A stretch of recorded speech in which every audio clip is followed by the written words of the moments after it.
wanted to talk to you guys about how uncomfortable we can feel in our skin. When I was growing up, I was a little bit chubby. I was overweight for my age, and through no fault of anyone's, I didn't eat really badly. I just probably wasn't a very active child in terms of, like, I didn't really like sports. But I think it was just, it was my genetics to be a little bit more on the larger side. And I never really cared, which is exactly the feeling I have chased since the age of 14, to like not really care about what body my soul resides in, because it really doesn't matter as long as you are healthy. And the definition of healthy, there's such a grey area about it that it is very difficult. And unfortunately, what we see in magazines or on blogs or on Instagram, we pick up as the norm. And in a way, luckily for me, in my generation, because I'm an old biddy now, is we didn't have Instagram to scroll through, right? Like, the only thing that we saw that was, the norm of what a body should look like would have been in magazines or on TV and film. Unfortunately, even then, people with normal figures and normal bodies weren't portrayed in the media at all. And in some regards now, with Instagram and social media, you do actually get to see a lot of real life bodies. But still, unfortunately, there is this massive upshot of images that you scroll through of people that have insane bodies that, people have worked really hard for, or they are just, born with said body. They are blessed with arms and legs the same as I have arms or legs. Like, oops, I don't have massive ab definition. Sometimes I do, and then there are other times where my abs aren't defined. But I'd been large as a little girl, and then I hit puberty, and accidentally I lost a lot of weight. And from that moment of losing that weight, and only now in hindsight can I look back and say that that was the moment which my body image issue started. It was the moment that I actually lost weight, because I didn't realise that at the time. People would be like, oh my goodness, look at you, you turned into such a pretty little girl. What? So when I looked a little bit like the honey monster, you're telling me now that I wasn't pretty? But what makes someone pretty? Like this smiley, chubby cheeked little girl, and it wasn't detrimental to who I was. I liked myself. And then I lost weight at puberty and went to big school, and I went to a girls' secondary school, and from being aged 13, 14, I was never comfortable in my skin. And the people in my generation who I saw in the media were people like Kate Moss. Like, Kate Moss was really famous as I was a teenager, and I just remember longing to be able to wear skinny jeans and Converse and like a little white t-shirt and look petite. And so I chased a particular look and body for all of my life. But I guess the question is, why? Do we blame the media? Do I blame what I see now on social media? I felt like Kate Moss's figure was the norm, and therefore I felt abnormal. I know how important it is to feel comfortable in your skin. You want to go to the gym, or you want to do some exercise classes, or you want to eat a little bit healthier. Yeah, it will make you healthy, and as a result of eating well and being active, you will feel good in your skin. But ask yourself, why do you need a thigh gap? Why do you need a tiny waist? And my answer would have been for years, well, because clothes look better when I have a tiny waist and small, tight, skinny legs. Or, well, I feel better in a bikini when I don't have muffin top hanging over my bikini bottoms. Why do I feel better when I don't have muffin top? Why? Like, what difference does it make? buy a bigger size bikini bottom and you won't have skin hanging over the sides. Why do I look better in clothes if I'm smaller?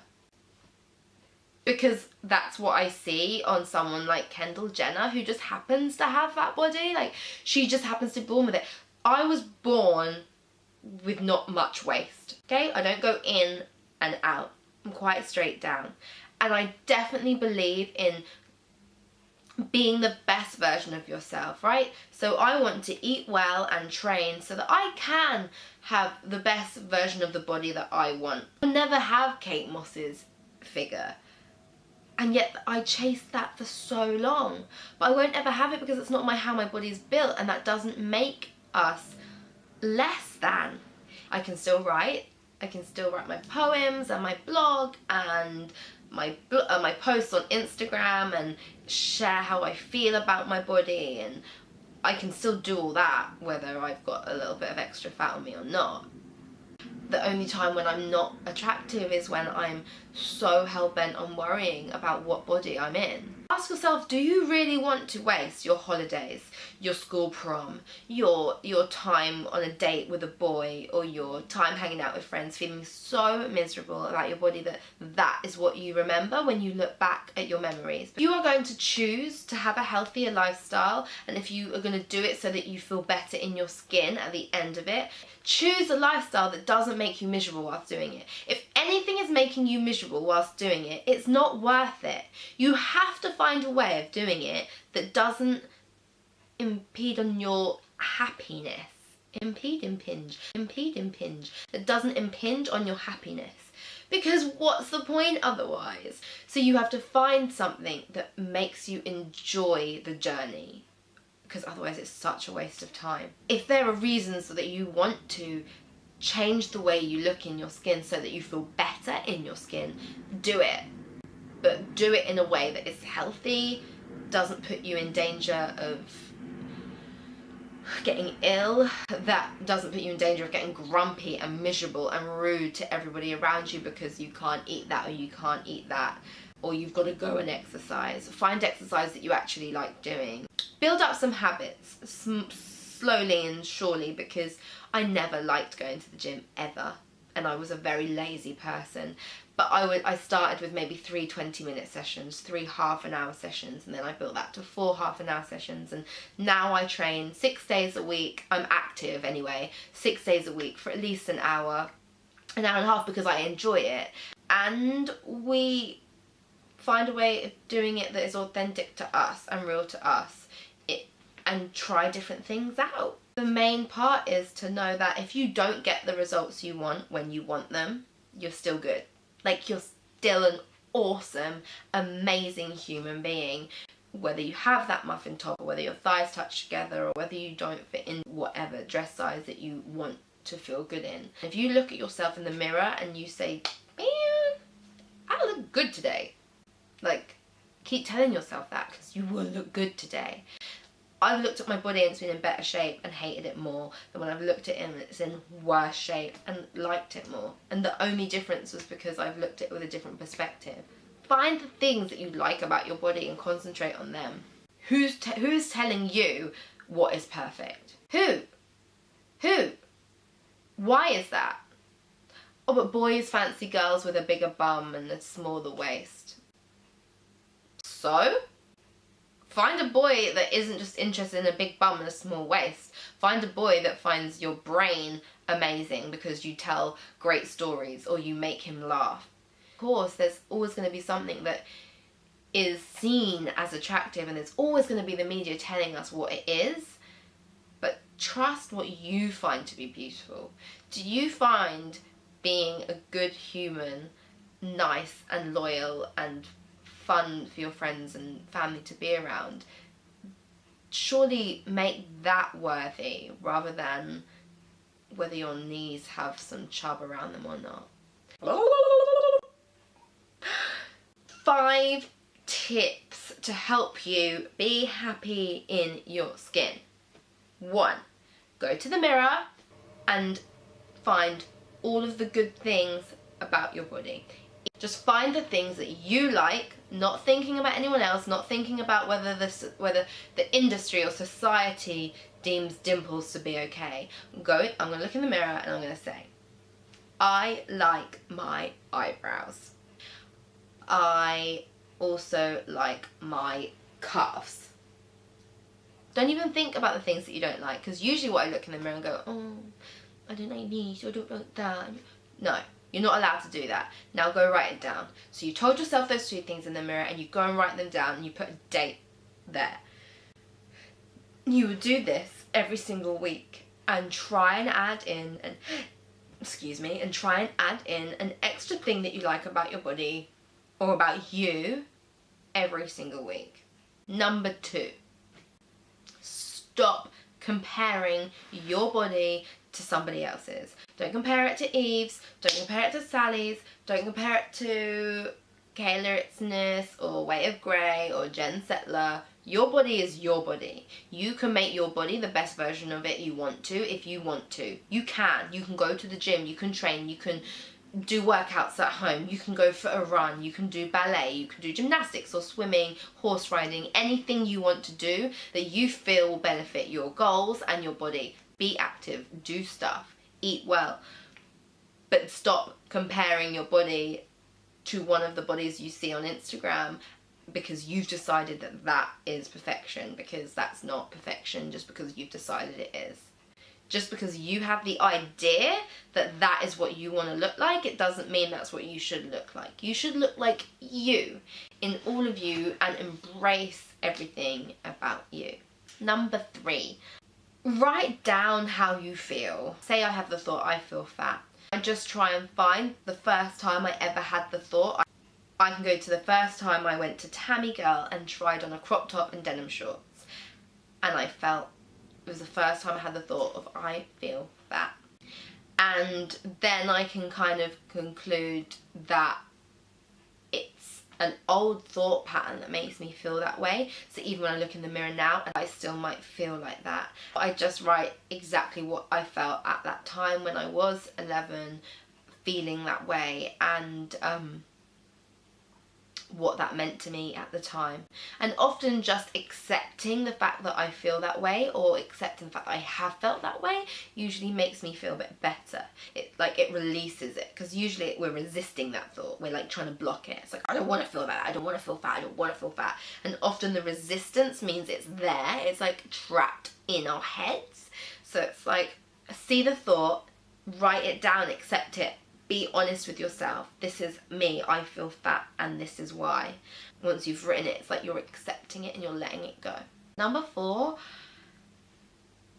make yourself feel better by being proactive to help you reach goals that you might want to reach. So try and decide that, right, well, I want to be healthier and I want to do it in a healthy way. So write out a plan. Decide that you are going to drink more water this week. Maybe you're going to go to the gym, or you're going to do an activity 2 times this week. Maybe you're going to play PE and then you're going to do an after school club twice a week. Find little extra things to do each week that you can build on. So this week is 2 extra activities and you're going to drink 1 litre more water. Then next week you might go, right, now I'm going to drink more water and do the 2 activities, but I'm going to cut out my sugary sweets. Next week after that you're going to eat more protein and veg. In a month you have then stopped drinking fizzy drinks and started drinking more water. You've added more activity in. You've stopped eating fizzy sparkly sweets. You've stopped eating sugary sweets. And you're eating more protein and veg. Like, in a month, that is some major progress. Finding your goals, what you want for you, and implementing them slowly so that you feel better in your skin. Because as soon as you're more active and as soon as you're eating better, you might feel better in your own skin. Number 5. Don't take it all so seriously. There's no end goal that you need to eat. By Christmas, you have not got to be this shape, this size, comfortable in your skin. It's a process. It's going to take time. It's taking me 20 odd years. And I still don't always feel amazing in my skin. Some days I do and some days I don't. Stop putting pressure on yourself. There's no time limit. You haven't got to be in a particular shape by that holiday. If you're not in a particular shape by that holiday, you will take some more time and more steps and slow processes by the next holiday. You'll have other holidays. It's a process. It takes time, and your main goal is to feel comfortable in your skin, not change the skin you're in.